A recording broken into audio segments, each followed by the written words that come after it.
So, in this section, we're going to talk a little bit about how the Greek city states made changes and how they ran into other cultures and civilizations to build them into a unified group of people. And most of that comes through wars and conflict. And the first one we're going to talk about here is the Persian War. This was a significant war between the Greeks and the Persians, who we've talked about previously. And the initial invasion comes from King Darius I in 490 BC.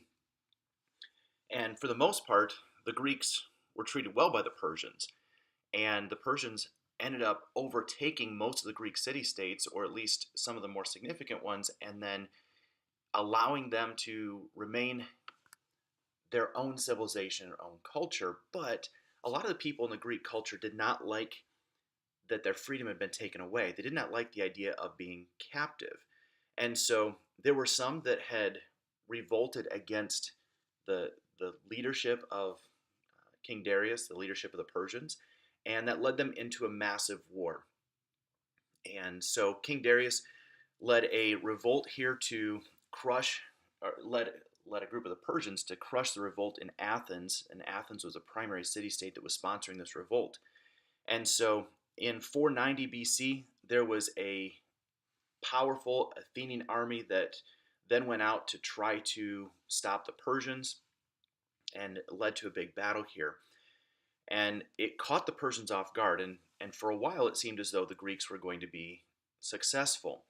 The Battle of Thermopylae is also one of the most significant battles that takes place here in the Persian War. And this takes place in 480 BC, where we have Xerxes, the son of Darius, who was attacking into Greece, and they met the Spartans at the Thermopylae mountain pass. Now, the Spartans had been trained in military tactics. The Spartans were really well prepared to do battle on land. The problem was that at this particular point, the Spartans were very much outnumbered. The Persian army was huge, and the Spartans did not have enough soldiers to be able to stop the Persian army. So they led them into this mountain pass. It was a narrow passageway. On one side, you have this 100-foot cliff that you cannot scale, you cannot get up. On the other side, you have the Aegean Sea. And so the only way to get through this area is through this narrow passway. And the Greeks knew this, but the Persians didn't see any other option other than to try to get through here. And so you may have heard of the Last Stand of the 300. This is the story in which that movie was created, in which only 300 Spartans were able to hold off thousands of Persians in this narrow mountain pass. And the Spartans here are going to fight to the death, and were able to use their skill to be able to fend off the Persian army for quite some time. There is a term that's not going to show up on your screen here, but you need to include this in your notes. It is called the phalanx. That is spelled Phalanx. Phalanx. This was a battle formation that the Spartans created in which they would have a few Spartan men in a unit together. They would align their shields side by side, creating a wall in the front of this phalanx. The next row of Spartan soldiers would then put their shields up over top, creating a barrier from any arrows or weapons to be able to get down into the phalanx. And then you'd have a group in the back who would then protect the backside and look out for any intruders or any soldiers that were coming from the backside. And so it provided almost this shell structure around the soldiers to be able to fend off attacks, especially from the archers that were hurling arrows toward the Greek battlefront. And so this battle takes place for quite some time. It's extended, it stops the Persian army, and it seems as though the Greeks are going to be able to hold off the Persians from being able to attack. But then there is a spy. There is somebody who goes to King Xerxes and says, "Hey, did you know that there is another way around the pass? That you can back up a little bit, you can go around through the mountains and come in the backside." And they showed that to the Persians, and the Persians were able to then surprise on the backside. Were able to surprise the 300 of the Spartans, and that was the end. Which the Spartans then they fought to the death. They refused to surrender, as we talked about previously.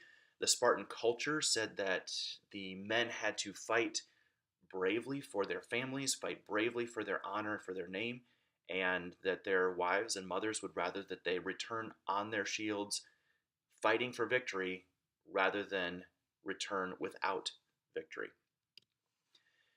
The Athenians were better known for their fighting in the water, their naval strength. And so the most famous battle here with the Athenians was the Battle of Salamis Bay. And the leader here at this battle was Themistocles. Now, he had a plan at which he was, just a moment here, which he was going to force the Persians to sail into a narrow strait, very similar to the strategy used at Thermopylae. But this was out on the water. And the Athenians had smaller, more easy to navigate boats than what the Persians had. And so they were going to get them into this narrow passageway. They were going to surround them and prevent them from being able to turn quickly or be able to move along with the Athenians. And so they were able to destroy the Persian fleet in this narrow passageway. That leads us here to the Greek Golden Age. And I must mention Pericles because he was the leader of Athens at the height of its cultural advancement. And he used the nickname the School of Greece for the Athenian culture because he believed that this was the resting place or the foundation for all of the Greek culture. And the Greek culture becomes an important part of advancing society, not only with education, but also art, with philosophy that is going to be spread out in the Hellenistic culture we'll talk about a little bit later on. In this golden age, they create the Delian League. The Delian League was intended to be a defensive alliance among all of the Greek city-states. And this way, if there was an attack by Persia or an attack by somebody else, all of the Greek city-states would align themselves together for the purpose of defending the peninsula, for defending those that had common ideals. Even though the Spartans and the Athenians were very different, they realized that it was in their best interest to team up together in this Delian League only for this purpose of protection against an enemy invader. And so this was pretty successful in protecting against future Persian attacks. Well, the city-states of Greece and Athens were so different that eventually the two of them do lead into war. Both want to have power and control over the other, and that is the Peloponnesian War. It's a civil war here between Athens and Sparta, and is often nicknamed the elephant versus the whale because Sparta had such a strong land army that they were nicknamed the elephant, who was very strong on land, but yet you get it in the water and it's not going to be effective at all. Same thing with the whale, belonging to Athens. They were extremely effective out on the water, but they were not very strong when you got them on land.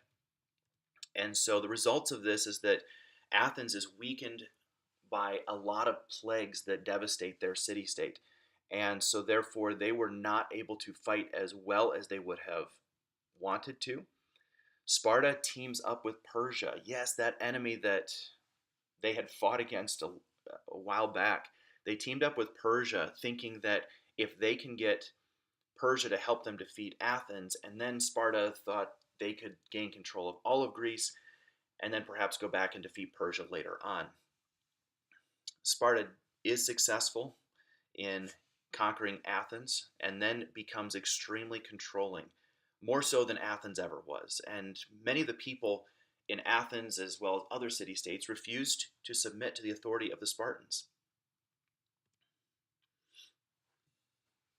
And that is going to open the door for a revolutionary, open the door for somebody to rise up out of the common people in order to lead them to a new government and a new way of life. And that is where we get to Alexander the Great, and the age of Alexander here.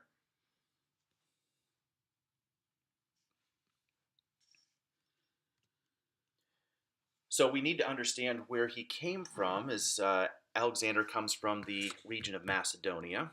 His father was King Philip. King Philip's role in all of this was that he was the man who united the people of Macedonia, and he began to spread an empire. And there were a lot of people who were not sure about Philip and whether they wanted to be under his control. And so he went in, he conquered them. And that way they didn't have a choice. And as he took over city state by city state, he ends up gaining more and more power and more control. And his goal is that he wants to spread his ideas and spread the Greek ideas all among the Greek city states and unify them, and then go beyond that and spread it to the rest of the world. Unfortunately, he's assassinated in 336. And so, with his assassination, that means that his son Alexander is now going to rise to power and is going to take his father's place. So, at the age of 20, he takes over and he continues a lot of his father's conquests. And his father wanted to go into Persia and wanted to get revenge on all that Persia had done to the Greek people. And so Alexander thought, well, this is what dad thought was best. I'm going to go ahead and carry that out. I'm going to go into Persia myself and begin to conquer all the area of Persia. Now, Alexander was very well educated. He went to Aristotle's school, and he wanted to spread a lot of the ideas that he had through his educational experience throughout the rest of the world. So he goes into Persia, and he conquers Persia, and he spreads those ideas into Persia, and it's pretty well received. And he realizes that that was much easier than what he had thought it was going to be. And so he continues on. He continues to conquer, and he continues to gain power and gain territory and have control over people. And this thirst for power continues all the way over to India. And you can see on the map there the extent of his power and control and where he goes. The conquest here took 8 years and about 11,000 miles that he took his army. But throughout all of that, Alexander never finds what he's searching for. He never finds fulfillment. He never finds lasting peace and joy. And so he falls into a Great Depression. And he turns and looks around and realizes all of this is, I've accomplished everything that I thought I wanted to accomplish in life. And I'm still a young man, still in his 30s. And yet, what else is there? There's something missing. And I want to direct your attention here to Matthew 16:26, where the Bible tells us, "For what will it profit a man if he gains the whole world, and forfeits his soul? Or what will a man give in exchange for his soul?" Now, Alexander certainly doesn't show a lot of evidence of being a very religious man. Certainly, he would have been educated in the philosophy of Athens and would have been told of the Greek mythology.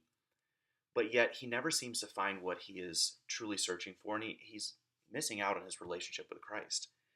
And so he continues to drink himself into poor health and continues to search for meaning of life and so many other things except for God, that by the time he gets to the age of 32, he dies. And a lot of historians have questioned what actually killed him. There are all kinds of theories as to whether it was depression just took his life, or whether it was alcohol poisoning, or a number of other health issues that could have been related to the stress and anxiety of not knowing what to do with his life. So Alexander is a sad ending, but his conquest did have a significant impact on global events. And I want to take you back to Daniel chapter 8, where this prophecy is fulfilled through Alexander, where the shaggy goat represents the kingdom of Greece, and the large horn that's between his eyes is the first king. The broken horn and the four horns that arose in its place represent 4 kingdoms which will arise from his nation, although not with his power. And on the next slide, we're going to talk about how Alexander's empire is divided up into 4 kingdoms. But as soon as he has arisen, his kingdom will be broken up and parceled out to the 4 points of the compass. Though not to his own descendants, Alexander did not have any children, nor according to his authority which he wielded, for his sovereignty will be uprooted and given to others besides them. And so here's how Alexander's empire is then divided. His chief generals began to fight over who should control the land. Because Alexander had no direct heir to the throne, it was left up to these generals to make this decision. And so they proclaimed themselves emperor over different parts of Alexander's territory. Now, one of those is not successful in maintaining power, and so there's 3 dynasty families that maintain power over these areas moving forward. In Egypt, you have the family of the Ptolemies. In Syria and Persia are the Seleucids. And in Macedonia and Greece, you have the Antagonids.